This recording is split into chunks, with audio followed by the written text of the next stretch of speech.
Welcome to How the Song Came to Be, where soulful songwriters share the stories behind their songs, as well as tools and creative practices you can use to bring your best songs or other creative works to life. I'm Anneheaton, your host. But what I will say is, so I'm feeling, you can tell him, if you listen to that song, the first line is, "Hey, shut up." So it's about, if I'm angry, don't lie to me. You think I'm blind, but you've got eyes to see, right? Would you stand back, baby? Because I want to get a better look at the big man who couldn't handle. This is a pissed off lady.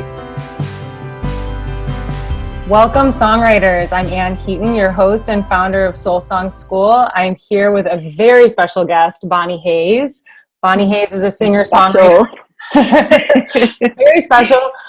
Songwriter, a musician, and a producer. She has written songs that have been recorded by artists such as Cher, Bette Midler, Bonnie Raitt, David Crosby, Natalie Cole, Adam Ant, Booker T, and the MGs. She notably wrote the songs Love Letter and Have a Heart for Bonnie Raitt's record, Nick of Time, and she is now the chair of the songwriting department at Berklee College of Music. So excited that you're here with us, Bonnie. Thank you. I'm really happy to be here. Thanks for asking me to do it. Yeah. And everybody's special. I know. I love that. I heard that on a podcast the other day. Like, they introduced the guest, and then the guest was like, "But don't let any of that bio stuff make you think that I'm any different from you," or Yeah. Everybody is special. That's such a good point. So obviously you have a really strong sense of how to write an emotionally resonant song if all of these songwriters are recording your music and the songs have staying power and such far reach. So I do want to dive into that today. But I'd love to start with a question that I ask all the songwriters, which is, how did you get into songwriting? What compelled you to first start writing? So I was a musician. I started out, I took piano lessons when I was a kid, and I was always really into music. But I remember there was this period where I only played classical music and I could only read. And I did a lot of stuff by ear, but it was all like Bach and stuff like that. Like, I never figured out a song. I never made the leap in my own box that I was in, that I actually had the power to figure out the songs that I like. So I'd be listening to, when I was in my teenager, I'd be listening to Neil Young and listening, going, how did they do that? How do they do that? And, when I finally started taking lessons where somebody taught me what chords were and that songs were made of like chords and melodies, and I started figuring stuff out, I was like a machine. Like, I went insane. And all I did was figure out songs, and I played jazz for a long time and transcribed solos. I would make charts for songs. Like, I just really wanted to understand music, because I had been outside for so long, outside of the world where I was allowed in. So suddenly I was in, and when I got in, I was like, oh, I can do anything. I can do anything. And so I was playing a lot of music, and I was playing as a keyboard player, and I wasn't really a singer, but I was basically playing a lot of covers and getting paid to play other people's music. And I got a rock and roll tour with a band that was opening for Bob Seger. And I remember kind of all of a sudden it was like another one of those, I'm in a box and now I'm jumping out, which is, oh, I can make up my own songs. Like, I don't have to learn other people's songs. I was just a slow learner, but eventually I learned, right? It took me a while, but when I learned, man, do I learn. And I got that, and I basically, after that tour was over, I went home and moved into my mom. My mom didn't live there anymore, but I moved into the house where I didn't have to pay hardly any rent.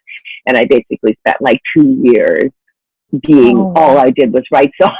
Oh, wow. Like, figuring out, a song that I loved, and then stealing, the best thing in it and turning it into a song.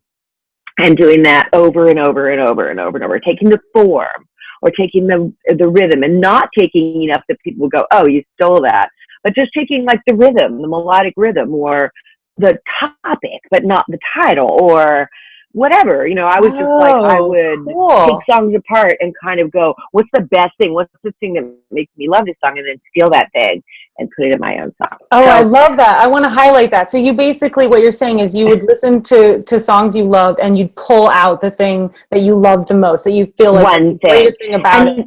And you know that Bonnie Raitt song, Have a Heart. So when I go, have a heart, please, and I get that chord right there, like I stole that chord, right, out of somebody's song, and I kind of wrote the chorus to get that chord in there, and the whole song kind of was orchestrated around getting that word please, and it's on like the third in the key, but it's the seventh of the four chords. So I get this really pretty chord when I sing that please over the top, and I was really into those like little tiny moments that really make you feel something, and kind of trying to cop those. So I don't remember. It's funny because I don't remember the song I stole it from, but I think it was a jazz tune, and there was because a lot of that stuff that I got was like something out of that's a jazzy kind of a chord. I mean, you know, the major 7 chord, major 9. So I was, you know, I would kind of pull from not from necessarily a pop song, but from jazz, you know, and kind of pop it into a song and just like get that moment in my song so that I could own it forever. Oh my gosh. I just love that so much. That is so, I have the chills when you're talking about like how you put that together for Have a Heart. It reminds me of this thing I do. I don't start with that moment, but like if I get like 50% of the way in a song and I get stuck, I'll say like, who does this kind of remind me of? And then I'll say like, oh, what would like the Weepies do? Or what would Bonnie Hayes do? Like, what would Melissa Ferrick do in this situation? And then I feel like I get clues to how to finish it. But I just love I think that's so much. I think that's a really smart way to do it. I mean, a lot of times students will come in and they'll have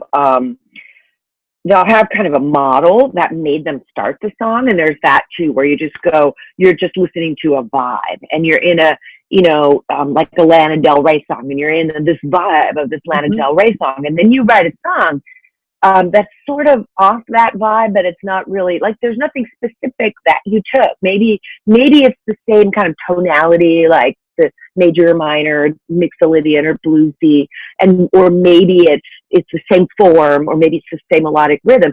So it happens by accident all the time. And so this is just a kind of a intentional version of that, of sort of accidentally, but not accidentally, intentionally kind of channeling and synchronizing yourself with something and then making your own thing out of it. And I think, dude, I think that's what songwriters do. I mean, that's a lot of songwriters.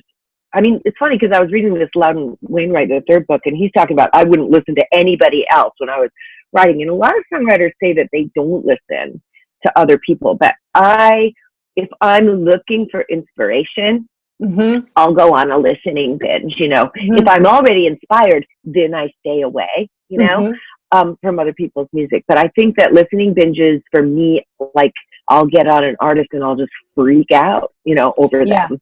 Yeah. And then when you're helping someone else's, what? I'll listen to them for 2 hours and then I write a song, right? And it's not really exact. It's not anything they did. It's like another, and you know, it always sounds like me because I sound so weird. I have this really weird voice and a sort of real specific kind of unique way that I look at stuff. So it always sounds like me. I can't make it not be me, right? No matter what I do, you know. So it's cool because I can kind of do anything. Right. Okay, so this is really making me want to ask you something that I was thinking about earlier. Okay, so I've seen you, for the songwriters listening, I've seen Bonnie, and maybe you have as well, do this workshopping of songs thing at Berklee, along with Pat Pattison sometimes. And basically what they do is a songwriter brings in a song and they help this songwriter make it better. And so I know there's many things you do, but like some of them are like making sure that the chorus melody is not the same as the verse melody, that maybe it rises up, or making sure they're repeating the hook, or making sure that, you know, sometimes they're changing up the pattern. You know, there's probably 100 things that you do. But, you know, it occurs to me, and I'm sure you think about this when you pick the songs, that if the heart of the song is not there, if there isn't some core message, it would just be like, you know, dressing up like, I don't know, a paper bag, or something, you know, like you need that. And so I feel like that's something that you are just so amazing at, because your songs are not so always. they're so emotionally raw. So I wonder how you would talk about knowing that you have that emotional center in your songs, or how you're open to receiving it or finding it, or how you would talk. There's like these two parts of our brain, or at least I experience it this way, that I feel like there's this really analytical and curious side of me that's why I'm really good at that thing of having somebody play a song and go, you know what I hear is like right here, it's just going off the rails, like it's not doing what it needs to do. And that's that kind of, I'm able to go, you know, click, click, click, click, click. And then and part of that is intuition. Like I feel that it feels wrong. So I feel the feeling. I go, ooh, that feels wrong. That doesn't feel good. And then I go, what is it? Instead of just, that doesn't feel good when you go there. I go, could it be the melodic rhythm? Could it be the melodic range? Could it be the chord progression? Could it be the meter? Could it be the length of the line? Could it be the rhyme? Could it be the point of view? And so just I go through all of the possible clicks until I find a thing that kind of seems like the problem to me. And then I'll attack that. So I call that toggling, which is like this, again, we do it automatically, but some of us have one side or the other kind of overdeveloped, right? So my practice as a writer of trying to be available emotionally and yet write the kind of songs that are as complex and interesting as I want them to be. I mean, we need ideas and feelings in our songs. If you just have feelings, for me, that's not that interesting. Like feelings aren't interesting to me. I don't know. They pass, you know. What doesn't pass is, you know, there's a uniqueness about each of us that I think when we engage with a feeling and an idea creates a unique work, right? So that's the thing that I try to keep in the front, is that when we try to make everything perfect, do we erase the uniqueness? And for me, that's about kind of toggling, use my toggle and not spending too much time in analysis and not spend too much time in intuition. But I do, my first pass on a song, I'll get a collection of words, so that's really intellectual, lists of words, a bunch of rhymes. I have the title. I rarely start songs without titles. And then I sit down and I just flow out a song. And, you know, it'll be shitty, but there'll be some good stuff in it, but I can feel it because I flowed it out. You know, I let it kind of flow out of me. Then I go in and I pick the things that are good. That's the brain, the other side, the analytical side. What's good here? And then I try to fix it, and then I flow it out again. And if it, you know what I mean? And I'll play it a couple times so it starts to roll in a different way or whatever. I just kind of go back and forth between these fixie, nerdy OCD place and this like, I'm just gonna feel it, you know, drama queen zone. And somehow toggling back and forth like that, I get to a place where it feels right and it contains ideas. So it's not right. So it's not just. I love that. I love that so much. Yeah. Yeah. Cause I think you do it. I can tell you do it because your songs are really emotional and they're really smart. I think anybody who, you know, I think that we have to be careful, to not be too intellectual and to not be too emotional only, because emotional only when you're writing a song can really lead you into cliches and into predictability. Well, when you talk about being emotionally available and then also having this uniqueness, like what is it about, what do you try to tie those emotions to so that it's not cliche? So for me, that uniqueness is specificity. It's like specificity is the most emotional thing that you can have. It's much more, if I say, I'm lonely, I'm so lonely, ooh, I'm lonely. I mean, it doesn't work unless I've had, you know, think about Randy Newman, his bridge of think it's gonna rain today, you know, and the whole song is like all these specifics about like walking down a street and, you know, basically windy, you know, it's like seeing all this trash and people being mean to each other and stuff. And then, so it's just a bunch of pictures, you know, and then we get to the bridge and he goes, all he says is lonely. So lonely works there because we just saw pictures of a dude being lonely for like 2 minutes, right?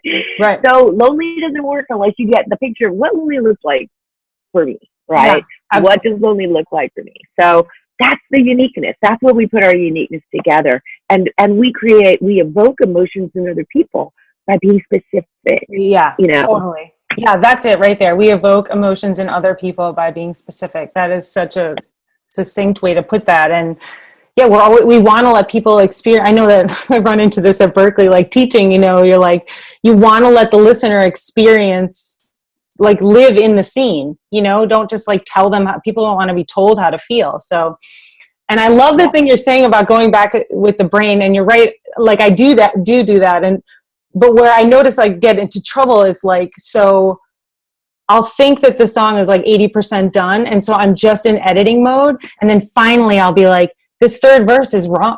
You haven't written a third verse yet. You have to throw this out. And then I got to go back into like stream of consciousness, like creating scenes. And sometimes that's hard because I think I'm already in editing mode. So I like the way you talked about moving back and forth between those two. There's a moment, like maybe a couple day window where a song is really alive, where it's really flexible and plastic and you can really change it. And then it sort of starts to harden, into this, like, it's almost like you disconnect from it.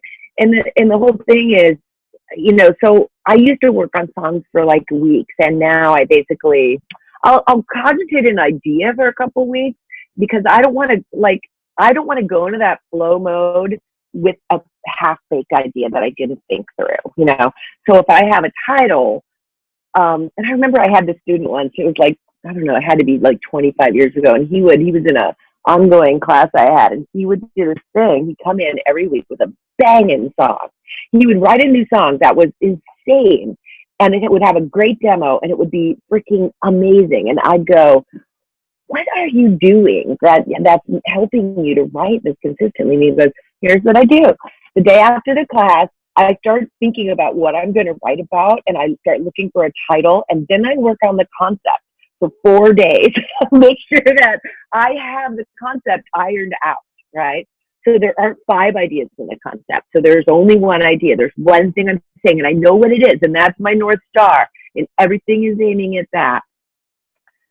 And I make lists of words. He does pretty much what I do. And I kind of collect maybe some lines and things that I think of that are funny or cool that seem to relate to this, images, stuff I see, whatever, that relates to this. I start kind of collecting, and then I write the song. The class is on Monday because I write the song and demo it on Sunday.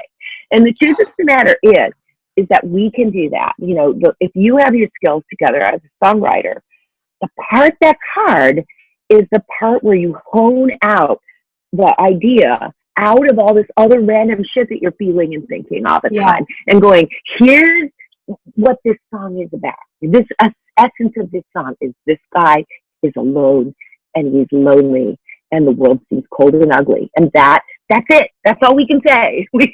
That's enough. And then you kind of don't allow a bunch of other explaining. There's nobody else in that song with Randy Newman. He's not singing to a lady who broke his heart or the last person who left him. Like, there's nothing else. There's only this feeling and this reality of this walk that he's, this stuff that he's seeing around him. And, what a focused, beautiful idea it is. Yeah. And it's really pure emotionally. Wow. So this is like gold. So for the songwriters listening, this is like, I'll put this in my own words and then you can kind of tweak it but like, it's almost like you're flowing into a container. Like you've kind of created the container or the outline or the parameters before you ever like let yourself just go. Because by the time you let yourself just go, you want to sort of know what's included. And it almost sounds like you're saying that in a song, there's really only one primary emotion, and then anything else needs to support that. I don't know. Well, emotions are complicated. So I would say there's a primary idea. Emotion, I never just feel like, okay, let's talk about Have a Heart. So, and actually Have a Heart isn't my favorite lyric I wrote because it doesn't really refer to sort of the central image of the song that much, this idea of like, your heart, and what's in there. And I would write a much better lyric for that if I was writing that, because I have much better tools than I had when I wrote that song. But what I will say is, so I'm feeling, you can tell if you listen to that song, the first line is, "Hey, shut up." So I'm angry, don't lie to me. You think I'm blind, but you've got eyes to see, right? Would you stand back, baby? Because I want to get a better look at the big man he couldn't handle. So this is a pissed off lady, right? Mm-hmm. Mm-hmm. And then it's, "Have a heart if you don't love me. Why won't you let me go? Now, please, please, please." Okay. Oh my God, heartbroken sound with the word please, just please. Could you have mercy on me and leave and let me go? So now we have feelings. We have the feeling of sorrow. So anger, sorrow, those two things are entwined and overlapped in this song. So I don't think it's one emotion. I think that we never feel one emotion. I will feel love and pain and desire and regret all at the same time. And I think that's really human. So what we're doing is we're weaving strands of emotion together in our lyric, what we're showing people at different times. But I do think there's one idea, which is, there are so many things I could say about that guy that I wrote that song about, so many things that happened between us. He was, addicted to drugs. He had had an affair with my best friend. I didn't put any of that in the song. See what I mean? Yeah. Because I didn't want it to run away down a bunch of other stories. Right? So there's like one story in this song, Right. And it's my story. Right. So, and if you don't love me, why don't you let me go? Why don't you let me go? It's saying, please just let go of me. Go, leave me, Yeah. Let me go. Yeah. And I feel like, I'm talking more about stuff like if you had, say you had an idea for a song. I mean, that's a really generic idea, Have a Heart. It's a alliterative title. I picked it because I was trying to write, the story of that song, I was trying to write a song for Huey Lewis and the News, right? And they had a reggae record. So I kind of, I was like, I'm going to write a song for Huey, and I picked Have a Heart because it sounded sort of like, when you say Have a Heart, it's like, oh, I have a heart, man, give me a break. It's sort of like a jokey, like a lighthearted thing that you say to people. Yeah. And that was my intention, was to make the song very lighthearted and kind of jaunty and not be about broken hearts or any of that, right? That wasn't the intention of the song, when I first started. And so if you picked a title that was a little bit less obvious, right? Like if you picked a title that was a central metaphor, like, let's just think about a song like Chandelier, right? Which is this Sia song. Like, I want to swing from the chandelier. So, the word chandelier, if you just said, I like the word chandelier, I like the word diamond, and I'm going to write a song called Diamond. Now you have to sort of figure out how you're going to connect that word, right, to a feeling and to a situation and a feeling, right? So that's the kind of stuff that I think is hard for people. Anybody can write a song on Have a Heart, or anybody can write a song on, Love You in the Night. Like that's not that challenging of an idea. Although sometimes the vaguest ones are the hardest to write. But I'm talking a little bit more about when you get a great title, like Girls Like Me. I wrote a song called Girls Like Me, and I love that title because it can either be Girls Like Me or Girls Like Me. Right. Depending on how you say it. I thought it was funny. And the song is like a manifesto about girls who don't belong and don't fit in, right? Like weird girls. Yeah. Ask Pink about that. She'll talk about it all day long. It's like, and I feel like I had to work a lot on that concept, on what it was that I was going to say, because there were 30 things that I could say about girls like me or girls like me. Right? Yeah. Right. So that's what I'm talking about. I love it. I love that. I also just want to go back to that Have a Heart thing for a second, because we're talking about writing into a concept and having an idea. And then also at the same time, it didn't turn out how you thought it would. It turned out this other way. So it's kind of like a both and of like, you have the plan. It's good to have the plan. And then things can change a little bit too once you get into it. Well, the title was still the same, and the chorus, I mean, but all of that stuff kind of emerged, and that's why I think flow is so important, because I had a bunch of words, but when I flowed it out, it wouldn't be what I wanted it to be, and it turned into something else. And then I had to go back in and kind of carve out the lyric to be on point. But there's nothing in that song that doesn't lead us to the words have a heart. You know, every single thing, every single line, it's like, this leads to this, leads to this, leads to this. There's no red herrings and no side swipes on anybody. It just goes, here we go, and you go right to have a heart. You know? And that is what it is. I think since we're talking about it, maybe you should just play it. We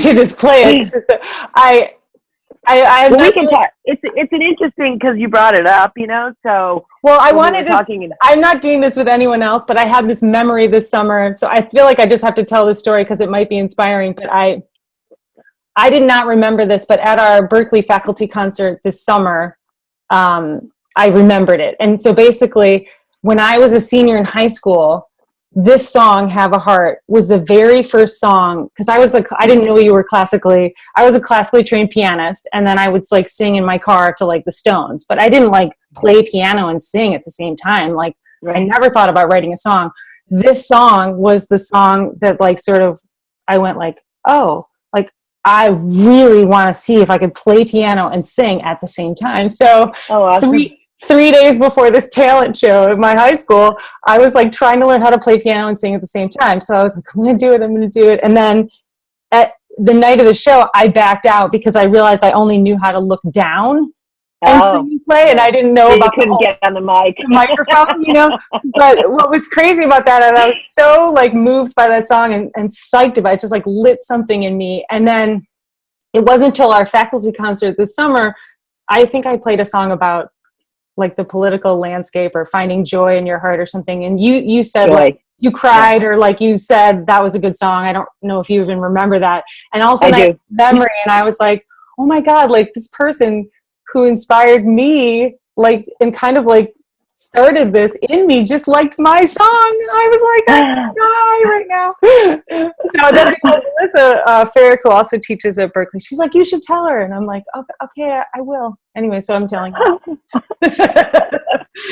Thank you. I mean, thank you. Yeah, that's funny. That's what Sarah Bareilles' song has done for like millions of people, right? I mean, there are songs, you know, there'll be a song that'll kind of make you go, that song makes me want to write songs. It makes me want to sing songs. Or it makes me want to figure out songs. And I feel like that's the great thing. There's like this chain, you know. So I'm happy to be part of that chain, right? This song is just such a weird, you know, so I told you I was writing it for Huey Lewis, and I didn't know how to play a reggae beat, and I had my brother, I mean, I could play it on piano, just, you know, that whole, you know, kind of guitar chuck, but I'm a piano player. But he came over, and my brother Kevin, who played with Robert Cray, came over and programmed a reggae beat, and he programmed the drum beat for Love Letter. And like in the next like week, I wrote both songs because because I had drum beats.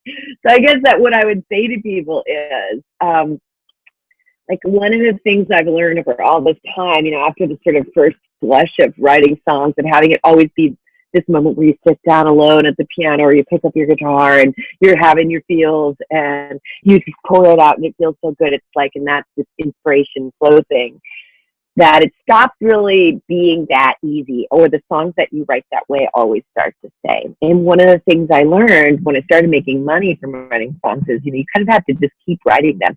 And you also have to write them from different angles and different ways. So one great way to do that is to get some drum beats, and you can get loops, and you know, you can have a buddy program for you, or you can learn to program. It's so easy.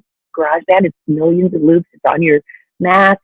It's right there. You just have to stop being scared of it and just do it.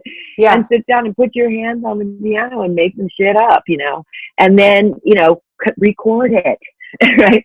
And I really feel like, this was just such a gift in that way. And I had all this stuff that I've been thinking about, like the song starts on the one chord, but it starts on the one chord with the third in the bass. And this is a beautiful question-y chord. Like it's not a one chord, right? So if I hear that, it's like, this is what is happening. That's everything's resolved. We're all cool. And it didn't really feel like that. So I love the question that it asked, which is resolved when you go up. And then it kind of wants to keep going up. So the whole thing just kind of, it would be like from one chord, from that first chord, I got the whole thing just kind of rolled out. Because if you start with a question and you answer it, another question comes up, right? And that really works as a way to handle music and lyrics. Oh, cool. So anyway, I love that. Starting with a question. Yeah, so if you listen, you'll hear it. It just keeps rolling. There's that first chord is a question because it really wants something. It's not happy being where it is. And this wants something because it's not the one chord, and also it wants to go there, right? So every chord I'm playing has a question in it, right? It has it's a lack of resolution, which is the way that I felt. So that is so cool. So anyway, I love that. I'll sing the song a little bit. Hey, shut up. Don't lie to me. I'm not really singing. You think I'm blind, but I've got eyes to see. Hey, mister, how do you do? Oh, pardon me, I thought I knew you. Would you stay back, baby, cause I want to get a better look. Big man who can handle just a little bit of love you too. Hey, hey, have a heart. Hey, have a heart. If you don't love me, why don't you let me go?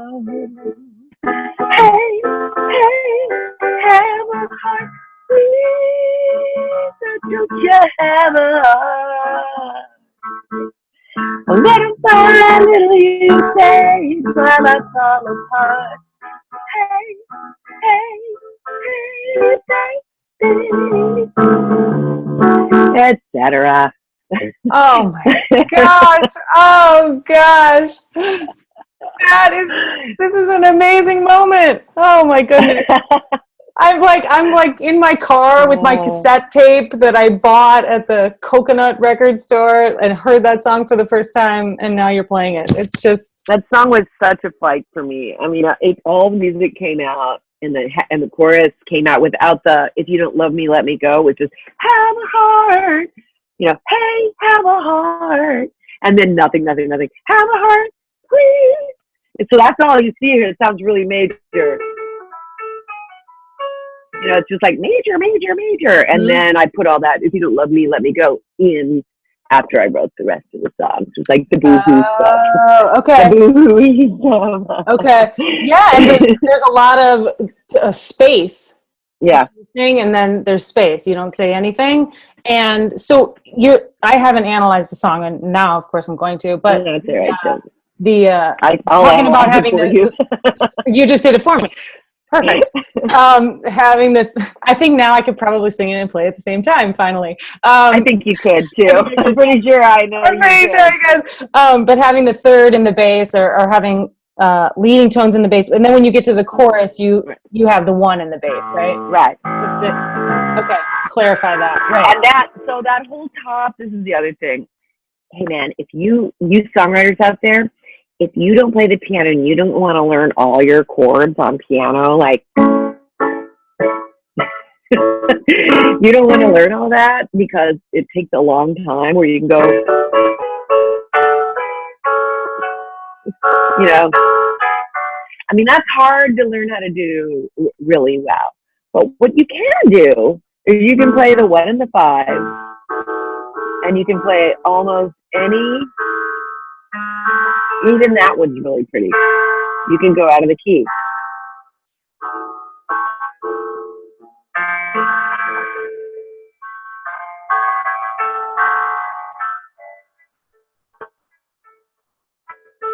right? And it's gorgeous.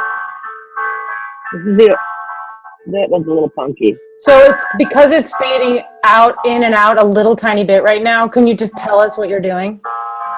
So I'm in the A, but I'll put it in C. So I'm in C. First, you can play all the notes of the major scale, right? And they'll all work. Right. Right. This is 1 with 3 bass, 4, 2, 6. Mm-hmm.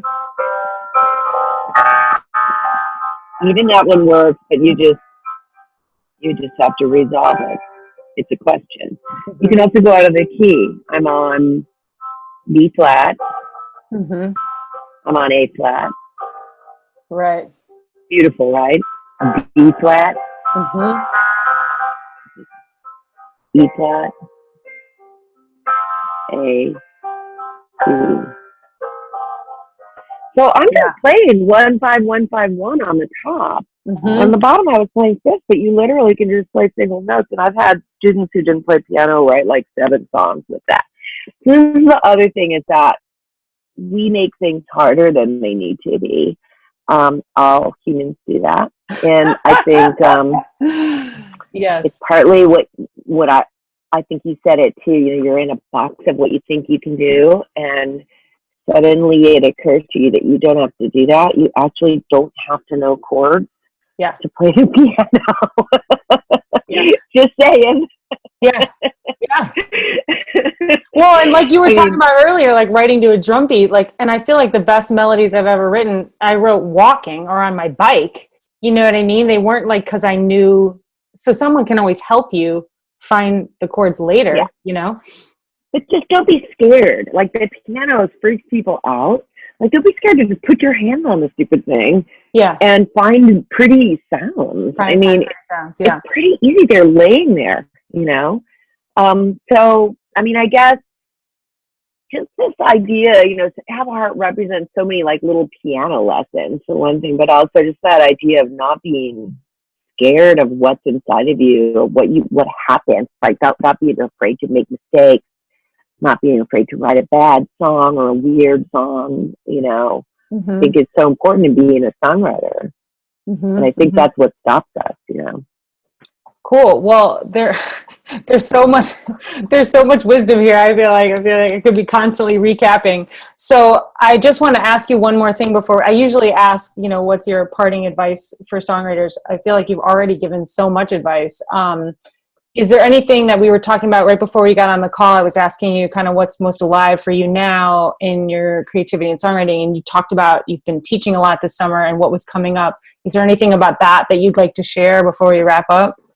Yeah, I mean, there's the one thing, and I talk to students about it here too. It's like, I have to write commercial songs because I want to get on the radio. I want my band to make money, and I've got to write a hit song. So I'm going to like tone down my whatever the stuff is that makes my songs less commercial. Mm-hmm. And I think you can get that information from people who say, that's a weird idea, or I don't know, I don't really understand what you're talking about, or whatever. Sometimes, you know, you want to listen to that, but just because if 5 people say, I have no idea what that song is about, then maybe you need to do more of that sculpting of your basic idea and figuring out what you're saying so that other people can understand you. But some people don't do that, and they have really great careers. And what I think is the essence of this is this thing that we were talking about with specificity. And it also happens in your musical choices. There are things that we do that are specific to us, to the way we see the world, the way we hear the world.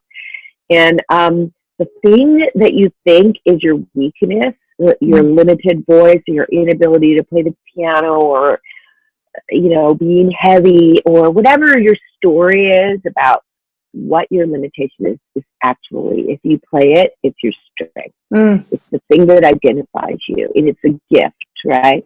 Even like, I have this girl who is an Asian student. She's like, there's no Asian pop stars in America, and I have to play down being Asian. I'm like, no, man, you have to be the Asian queen. You have to play that, you know, write songs with tiger in the title. I don't know, but like, take that and magnify it, and that's who you are. That's what makes you. So don't be afraid to be unique and to be weird and to be yourself and take that thing and magnify it. Never think you have to tone down who you are. People will, if you do it right, if you get your tools in place, and the only other thing I would say is learn your tools. Put yourself in uncomfortable positions and get the tools that you need to get. Writing songs is like making, starting to learn to write songs is like learning to make a fire. The first time you do it, you're like, dang it with the stick, for like 3 hours. This isn't working, this sucks. And then the next day it only takes 2 hours. And the next day it only takes an hour. And then I'm pretty soon you're sitting down and you're going, here we go. And then you get inspiration. So inspiration comes when you learn how to build a fire. And that is tool-based. It's tool-based. It's going, I'm going to put myself in a weird position. I'm going to play the piano. I'm going to pick up the guitar. I'm going to play in F sharp. I'm going to write a song in third person. I'm going to write a song with no hook. I'm going to write a song with 10 hooks, whatever. Right. So setting up these little like goals for yourself, like mini, like you don't necessarily have to go to Berklee if you're have a full-time job and a family and you're, you know what I mean? Like you can do what you just said. I'm going to write a song with 10 hooks today. I'm going to learn to play a song in F sharp. Like little. I'm going to write a song in F sharp. I mean, how many of you have done that?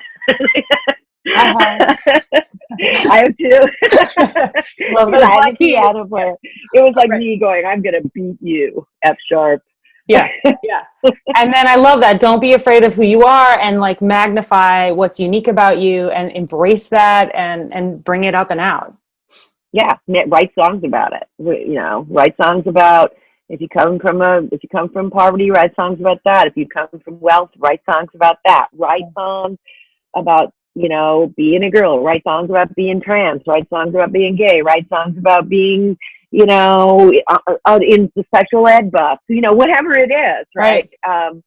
I just feel like write songs about the worst thing you ever did, when you were mean to somebody. That's the stuff. That's the gold. Yeah. It's hard to look at it, but it is where it is, right? Yeah, because that's the thing that will draw people want to hear. You're not hiding. They can see you and they can relate. Yay! Thanks, Bonnie. Thank you for. You're welcome. I hope I didn't talk too much. I feel like I talked too much. No, that's what I wanted you to do, is to talk. I had coffee. Coffee's good. Okay. Hi, songwriter. Thanks so much for joining us. If you know someone who would enjoy or benefit from this podcast, please share it with them. Thanks so much. Much love.